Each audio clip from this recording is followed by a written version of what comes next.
Welcome back, everyone, to Pod of Thrones. I'm Jeff. I'm Jennifer. What? Just watching you say that. Gotta get my energy up. Yeah. We're podcasting. I can't just be like, that's the way I am. We can't have both of us like that. Okay. Well, so we're going to talk about Handmaid's Tale again. This series is plugging along, and it is intense. Yes. Very, very intense. Stressful. But we should talk about a couple things first. Okay, A little warm up, right? We got our Game of Thrones headlines, don't we? You have something, I think. I don't. Right? What? I don't think so. You don't have a Game of Thrones headline? Did I? I thought you did. I don't think I did. Well, you've been doing Sophie Turner Corner. Right. I don't have a Sophie Turner. Do I? I don't know anymore. Do you want me to start? Can you listen and look at Sophie Turner Corner while I talk? Do you need a minute? Oh, yeah. I got it. Okay. Okay, Well, you go first. Remember. Okay. Ladies first. Right. So there's some speculation that she's pregnant again because Those kids love to fuck. her husband posted a picture of her with that she looks like she's 6 months pregnant. Like, she's big. Yeah. For her, she's a slim lady. Do you like that? Are you high right now? No. But I don't think so. It's like really too soon to be that big. How long ago did she have her baby, though? I don't know. It's been a little while. She would have to get pregnant like pretty much 6 weeks after. Kids love to fuck. Yeah. That's what people do. I don't know. She may or may not be pregnant. You and I would have had like 8 babies by now.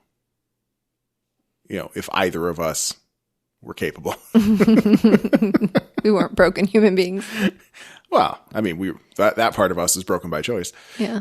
Well. Yeah. Anyway. So she might be pregnant. She may or may not be There's pregnant. a picture floating around where she looks pregnant. That's what you're saying. Well, no. He, for Mother's Day, posted something saying Happy Mother's Day to blah, blah, blah, blah, So blah. that was probably an older picture. That's what I think, but I don't know. She could be pregnant now, but she wouldn't be 6 months pregnant. That's right. Okay. Right. That's what I'm saying. All right. Well, maybe congratulations to Sophie Turner. Look, I had one that flashed across my news feed the other day, and I had to stop and take a look at it because the headline itself was not even the headline, but like how you get like an email and it'll say like, this is the headline of the article, and it gives you like the first couple of words of it, and you're like, what is that? And then you have to click the link. Yep. So that happened to me. Septa Unella. Who is that? Do you remember? She was from the Church of the Eye. What is it called? What were they? The 7. The dove, the birds. The 7. 7. Oh, the sparrows. The sparrows. Yeah, but she wasn't a sparrow. No. She I meant was the Septa. But Yeah. you're right. The 7. The same church. She was the nun there. Which one? The mean one. The shame one. Yes, the shame lady. Oh, is that what you were looking for? The shame. Sorry. The shame lady. It was always sort of a thorn in my side.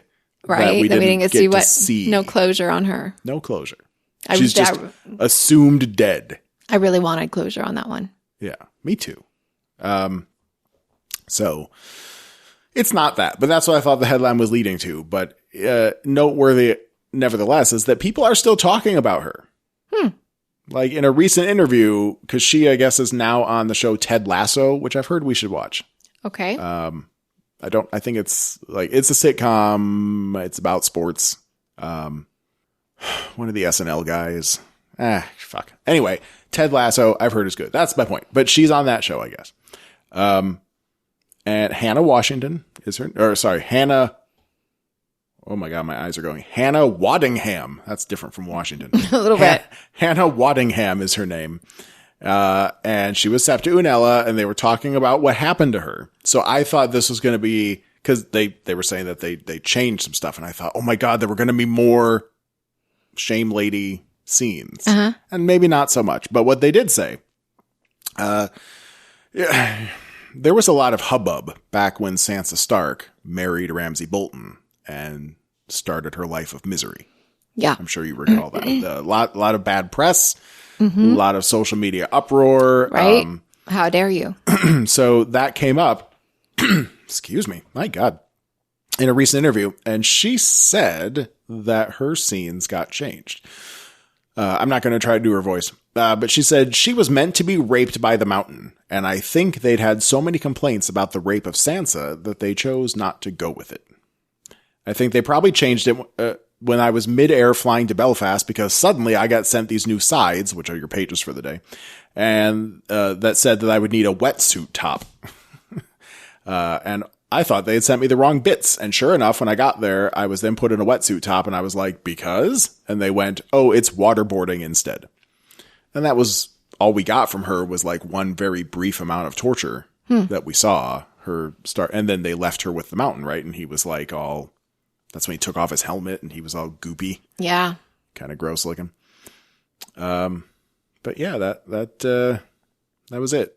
And I guess the filming of that scene, though, I'm not doing great with my voice today. The filming of that scene, what we saw on screen was like maybe a minute of like actually her in any kind of distress. But the whole thing with them simulating waterboarding on her apparently took about 10 hours. That's got to suck. Wow. 10 hours of lying there on that table. Damned if I know. Things move slowly in the TV world, for sure. I know, you get your shot, and then you do it again and again and again, and you try to get the perfect whatevers, and you make adjustments and different camera angles and all that. 10 hours of being in half a wetsuit. Sounds like poor management to me. Maybe. Well, I mean, those last couple seasons, you never know. But yeah, that was my headline, in that I got very excited that people were talking about her, and I thought there was going to be a big reveal that we were going to have her show up like Bride of Frankenstein. Because that would have been cool. Yeah. Her and Mountain. Mm-hmm. If they had broken her the same way they broke him. Yeah. They'd be like Shrek. Fiona. Okay. Not so much the Frankensteins. It would have been fairy tale ogres. Mm-hmm. But that's a nicer way to look at it, I guess. Makes you feel less yucky inside. Good old Disney. So that's DreamWorks. That was the headline. So there you go. But it sucked me in, and it turned out it wasn't that. But it was nice to know that people are talking about her. I'm just saying it was a missed opportunity. Just another shame on D&D, betting off of Weiss, right? Yes. Yep. They missed their chances. Well, they were getting beat up. Well, this was season 6 or 7. I can't remember now. It might have been the end of season 6 when she was captured. But they were already starting to give up then. They were shortening the seasons. I don't know. Just saying. All right. So anyway, that was my Game of Thrones headline. You got anything else? No, I do not. Should we dive into Handmaid's Tale? Sure. All right. We should do the whole episode like this. Handmaid's Tale season 4, episode 5, Chicago. I don't know. I'll spare the rest of you. Okay, so most of the episode's about June and somewhat Janine in Chicago. So let's talk about the other people first. Lydia has a major part in this episode. Lydia and Lawrence are really like the main crux of everything that happens here, outside of June's stuff. We get to see, I'm just going to call it Aunt Home. We don't really have any other name for it, but Aunt Lydia's on a treadmill. Very modern, compared to everything else we see around here. And there's a new crop of handmaids coming in. She's seeing them line up outside. And then a character, I think we've seen her before, but I didn't know her name. I had to wait for it to come up in the conversation. Aunt Ruth. Very tall. Very tall and young. And young. And mean. Mm-hmm. She comes in and Lydia's like, I'm ready to get back out there and let's crack some skulls for my girls. But that's not her job anymore. No. It's her time to rest. Yeah. Which might be retirement. Yeah. All right. Some people aren't ready to retire. I'm ready to rest. Yeah. It's the resting part that sounds nice, right? It's like, I don't want to have a life of no purpose, but on the other hand, rest sounds so good. Yeah. And you can do whatever you want when you're well rested. That's true. I was reading some other, I think someone put like an FAQ just sort of about the world in general on Reddit. And a good point was made that I hadn't thought about before, but the ants being basically the highest ranking women, like they don't really outrank the commander's wives in terms of like, you know, they have to do what the commander's wives say, sort of, but they have special privileges. They're allowed to read and write. Oh. Because they have to keep track of what the girls are doing. They have to learn their histories, you know? They have to be allowed to read and write. So being a retired aunt is about as good as it could get, I think, you know, if you're a woman in Gilead. Mm-hmm. But Aunt Lydia doesn't want it. She seems upset. She doesn't want to retire. She wants to get her, apparently, she wants to get her revenge on June. Or she wants to get to June to help her. I'm not sure which. Yeah, I've seen people on Reddit talking about that too, whether or not Lydia will have a redemption arc. And I don't want to dive too deep into everyone else's theories, but people seem to there's a lot of people rooting for it. It seems like they want to be able to like Aunt Lydia. It feels too good for this show. Yeah, but I don't know. What about the Hound? Game of Thrones, right? He was a piece of shit for at least 2 full seasons, and then he was kind of in a gray area for a long time. Like he was protecting Arya, but he was murdering innocent people. Just like the Hound. You're right. Is she just like the Hound? Yes. All right, then. She'll probably end up helping June in the end. She'll give her life. She's not making out of this show alive. Maybe right? June will get pregnant again, and she'll like jump in front of a bullet for the baby. She'll save June's life. That would be something after all they've been through together. Mm-hmm. June deserves that. I like that. I hope you're right. And then like Lydia starts working out extra hard. She's all angry. Or she'll just like see her getting beaten or something and saves her life. Perhaps. I like your version better though. I like your first idea. Go with that. Lawrence visiting the council. They're having a meeting now. The sanctions that other countries are imposing now are starting to hurt Gilead. They really need some public goodwill around the world. Mm-hmm. So his suggestion is to declare a temporary ceasefire with Chicago, California, and Texas. Those are the main fronts that we have going on. Allow international aid and food to come in, and and then hopefully you can negotiate an end to the sanctions, and then we can prosper again. And once we're prospering again, we can crush the quote unquote insurgents. So there you go. Yeah. But that motion fails. Even Nick votes against it because he has to save face. He can't be on Lawrence's side on everything. Not when everyone else is going to vote it down anyway. Right. So Lydia comes to Lawrence's house in the middle of the night, and she says she can be of service to him. Bow, chicka, bow. No, it's not that. She says she has witnesses to Lawrence's involvement in Commander Winslow's disappearance, which doesn't make any sense to me. I don't know where she's getting that from. Am I forgetting something? Winslow was killed at Jezebel's. He was the big guy that June killed. And then Martha got rid of the body. I feel like she's making it up. No, she knows about his involvement in the children and the escape. Isn't that what she was saying? Well, I think she said that too. Oh. But she specifically said Commander Winslow, which I thought was strange. Well, he brought June there that night, so... Oh, shit.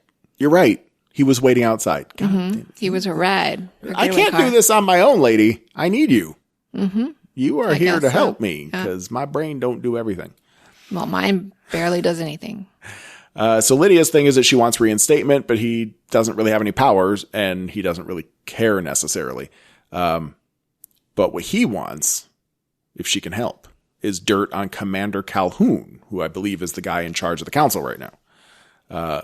So if you can do that, then I can get reinstated, and then I'll help you get reinstated, and we all win. Quote, let's fix this country, they agree on together. Mm-hmm. Whatever that means. And if they get everything together, she says she wants of Joseph, June, to discipline. She wants to discipline her. Right. And he agrees. And my thought is like, why not? Like, he's pretty sure that they're never going to find her, right? So sure. He agrees. And it doesn't matter what he says. True. The commanders are allowed to fuck over women. Women have no rights. And right. He can figure out whatever he wants to figure out later. Yeah. He can wing it. So, let's see. We have Nick is looking for information on June, and he has like a couple Marthas that he got out of the back of a van, and he's trying to, or something like that. And he's trying to figure out where they are. And they're like, fuck June Osborne. Everyone that helps her winds up on the fucking wall, which is true. That's not unfair. It's very true. These guys don't want to die. But one Martha says that she heard through the Martha Network that 2 handmaids were seen heading into Chicago. Right. So things are starting to click together. And like in the next scene, Lydia's already been reinstated. That all happened very fast. We didn't get to find out what the dirt was on Commander Calhoun. But she's been reinstated, and she's starting to sweet talk the girls again as they march around in a circle. So Lawrence and Nick put their heads together. They think June might be in Chicago. And at the next council meeting, they get a successful vote that there will be a 24-hour ceasefire. They will stand down from attacking these cities, or California, Texas, and Chicago. Lawrence, of course, is back at the table now. He got his job back. But already they're planning the double cross. Just before the end of the 24 hours, they're going to do a bombing run and fuck people up. And stupid. Why? I mean, how is that going to get them goodwill? That's what I want to know. The whole point of the plan is to get goodwill with other countries.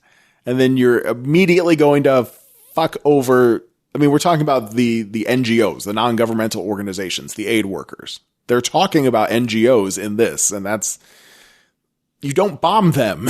That's the whole point, is that you don't bomb the people NGOs. That are, the internationally recognized, But that is, as they were saying to each other, the cost of doing business. Is you want this ceasefire? Fine. But we're going to hurt some people. That's what we insist upon. These guys, these Gilead guys, not smart. They're not the best and brightest. Well, they're just the people that seize power. They don't have much tactics going on there, it seems. I don't know. They're a bunch of religious zealots, and we don't know for sure, but most of them probably don't have any government experience, probably don't have any diplomacy experience, political science degrees, anything. I mean, Fred sure as hell didn't. We don't know what his past life was, but he's not a government guy.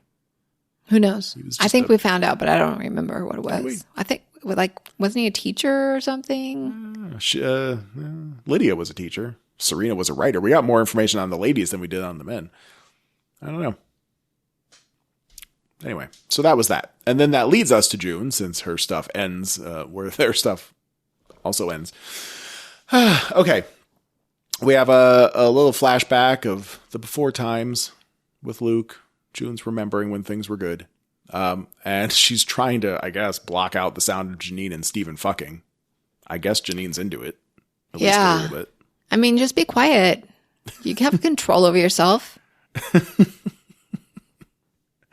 Can you imagine? Like, I'm not saying that maybe you and I haven't ever dilly-dallied in a tent or something, but just like being in like an open air bunk room. Well, yeah, I can imagine that. You can't imagine that? Getting it on in there? All right. Sounds kind of... If you're in, I mean... dangerous. All right. Fine. Now I'm in. Let's do it. If anyone has a lead on a bunk room, email us. There's gunshots outside. There's anti-aircraft batteries spraying up into the sky. It's not a great place to be. But some of the people that are part of whatever this group is are arranging a trade. They're going to go to some kind of bazaar to trade for other supplies with the stuff they have. And Janine is going on the trading run. So June wants to go, but she was told no. Steven is also showing Janine how to use a gun. He seems to actually maybe like her. Maybe. Even though he was... I like that you're wearing... just less than... What? I like that you're wearing a Negan t-shirt right now.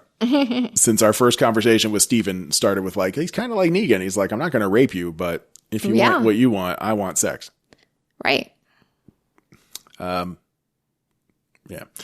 We learn about the Nighthawks. Oh, yeah. Janine winds up talking her way into going on this thing. So as they're walking around, we see a Gilead soldier who was burned horribly.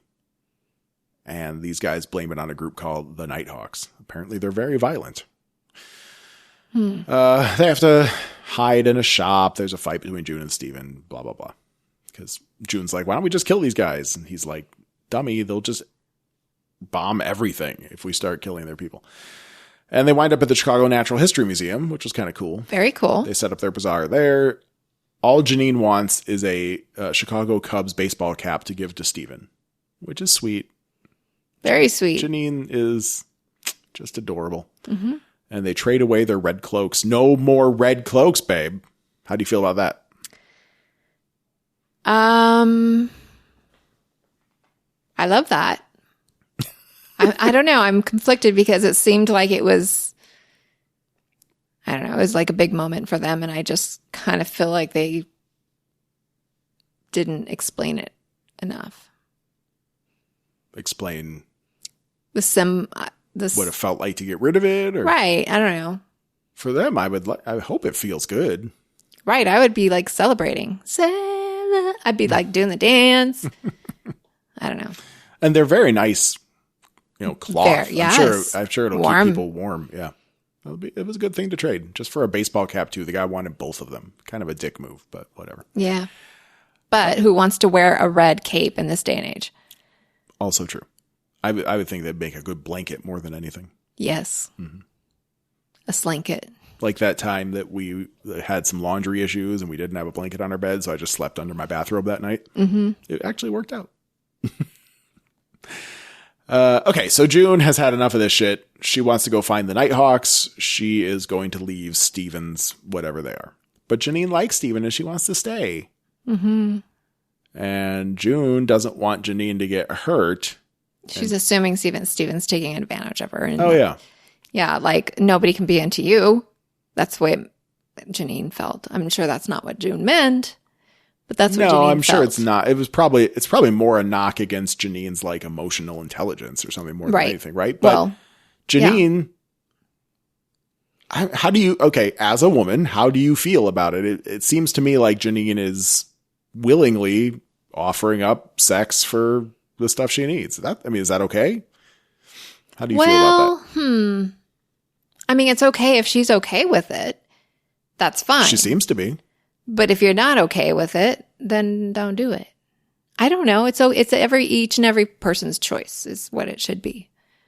But if you're like, they didn't really have a choice. They had to leave if nobody had sex. But now she's continuing. I mean, she could have just had sex the one time, gotten their bread or whatever, and then moved on.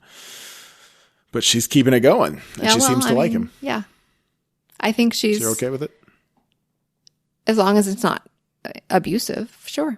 For all it matters. I mean, Janine says she's staying behind, and Janine gives June the Cubs cap instead of Steven. So, oops. I guess she didn't want to make him that happy after all. So June is walking a lonely road. The only road. Scary road.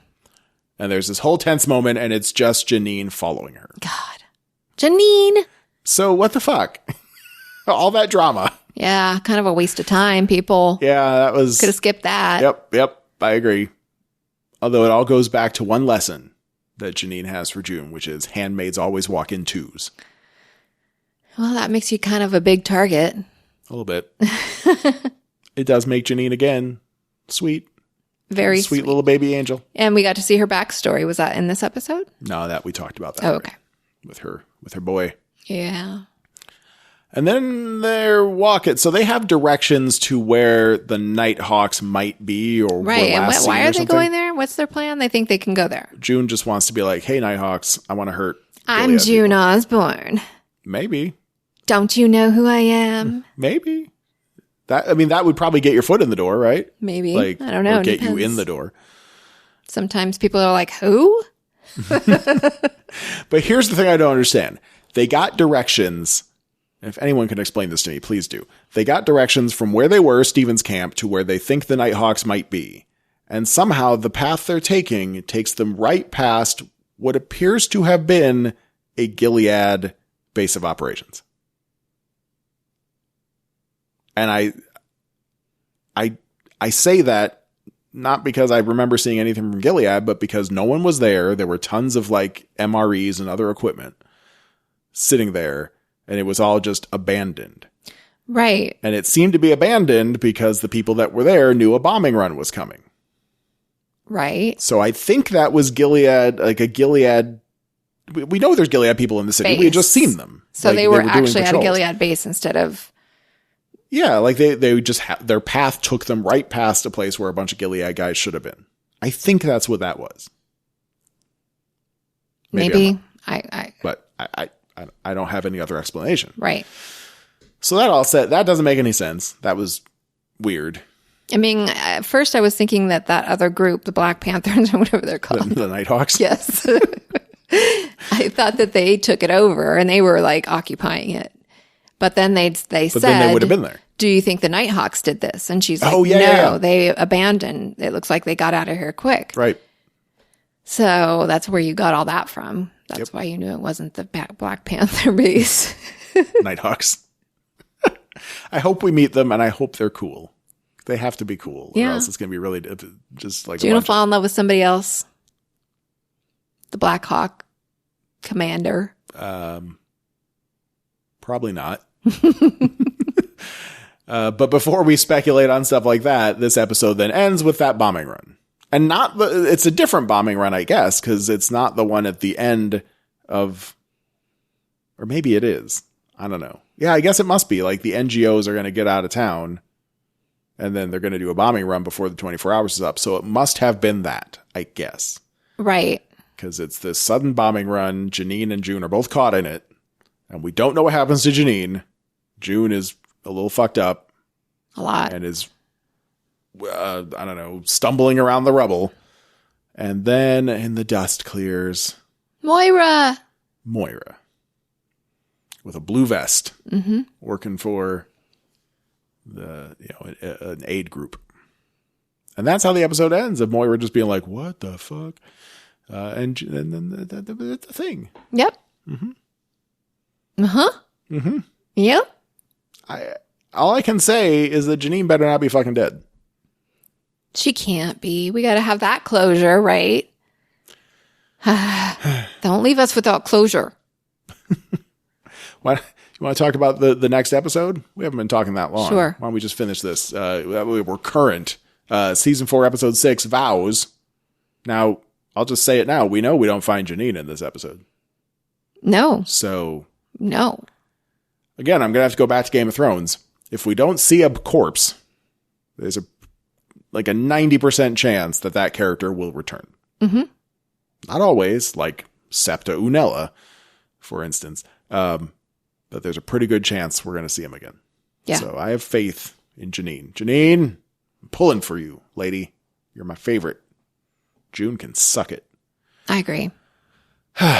So this episode is called Vows. And this entire episode is completely June-centric. Nothing in Gilead, nothing else in Canada. So I took the little pieces that were flashback, and I just condensed those all, because that's what the Vows part is basically about. So it starts with like Moira and June are having mimosas, and then she's packing and she's getting ready. She's going to move in with Luke. This is the beginning of their relationship together. They've probably been dating a little bit, but now he's divorced and they love each other and they're going to move in together. Moira isn't sure it's a good idea. Mm-hmm. What do you think? She thinks that Luke leaves women who can't reproduce, and no one knows right now. I don't know what proof she has of that. Just because he fell in love with somebody else is proof that he leaves women that can't reproduce. I think we knew that they had wanted to have a baby and that Luke's ex-wife couldn't get pregnant.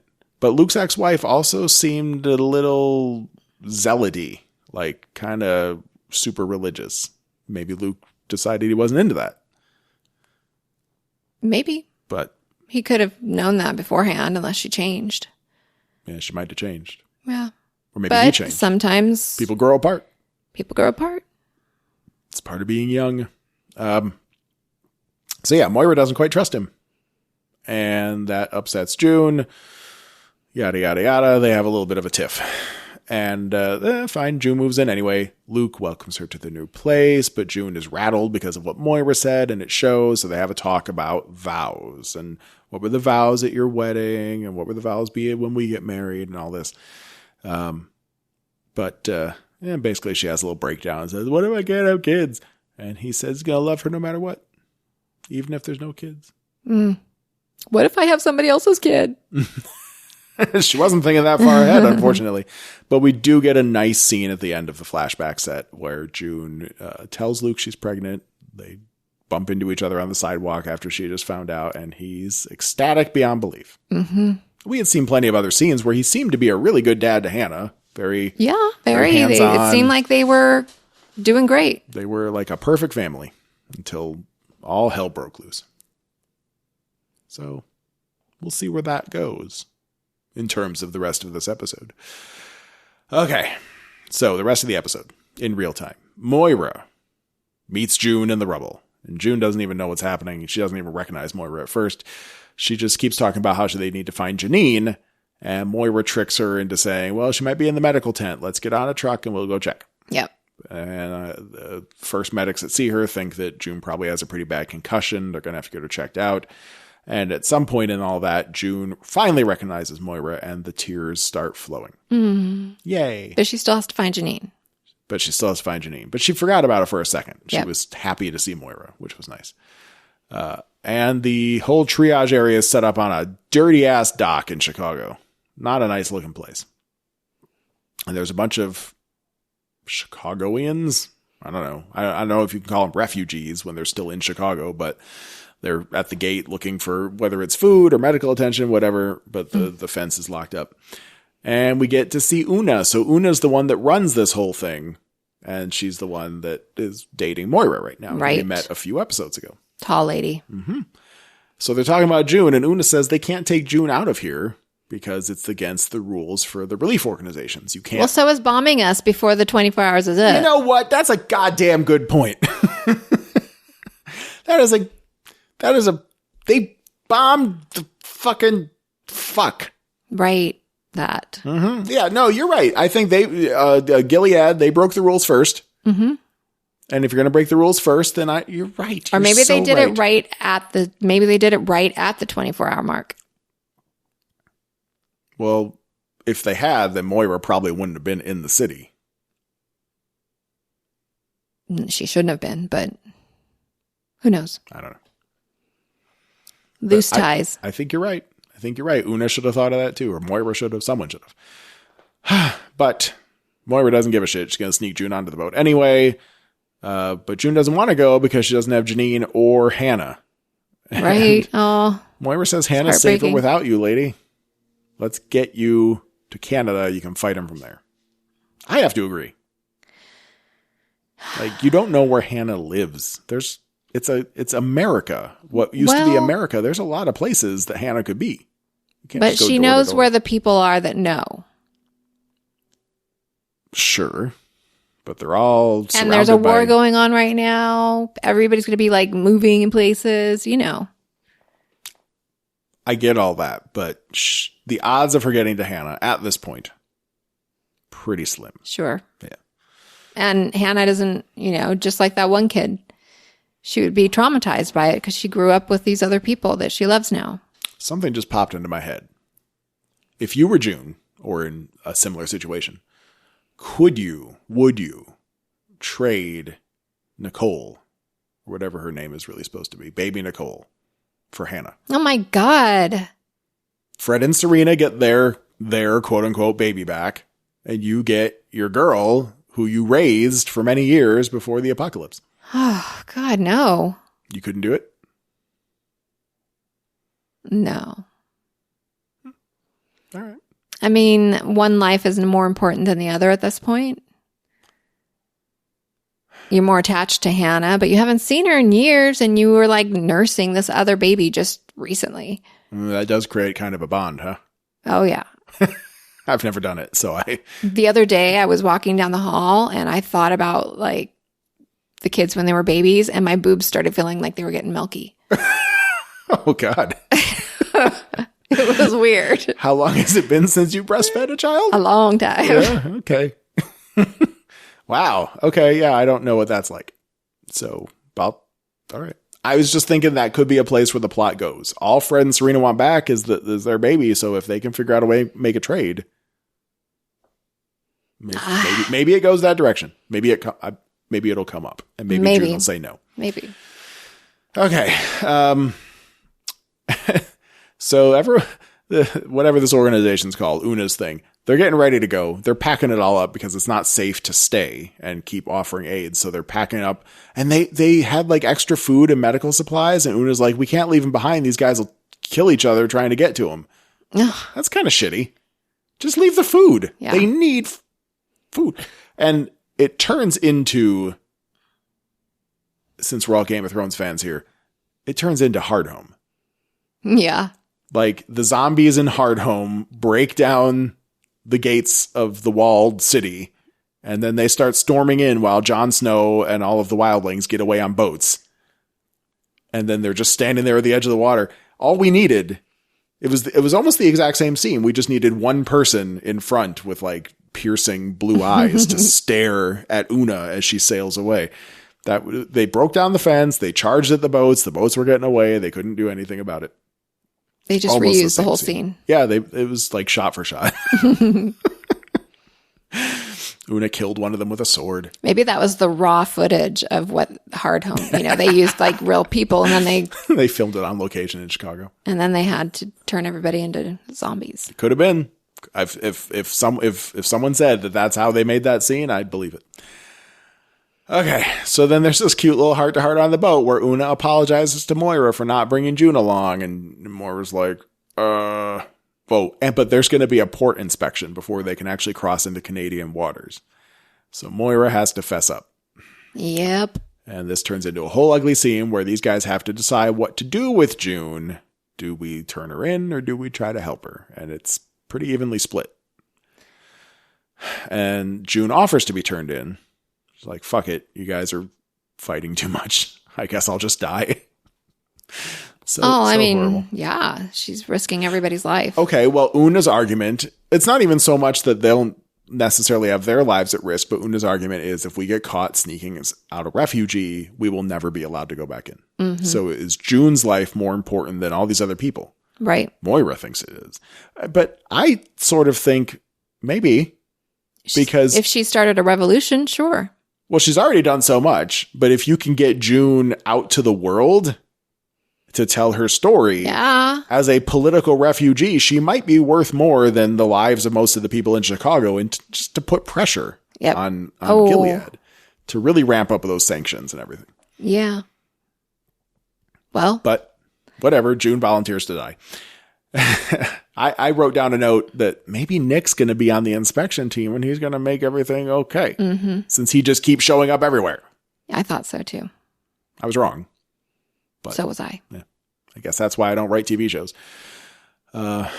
So they're getting down to the wire and Moira's like, please help her. Please help my friend. And Una says, print her an ID. So they get this whole thing going in like 5 minutes. And you're telling me that these guys don't find the ID printer on the boat when they do this inspection? This thing's warm. Yeah. That's a good question. I can smell the plastic. Yeah, laminators do have a very distinctive smell. You're right. So the inspection starts. All they do is be like, "What's your name? Where are you from?" Mm-hmm. And then it's over. Right. If you look at them crooked, though, right? Or don't say anything. My name, and maybe she has a concussion. Fair enough. And Moira has to jump in and be like, "She got hit in the head. It was a whole thing. There was a mess, and that's why she's slow." This is my slow friend now. That's why she dumb.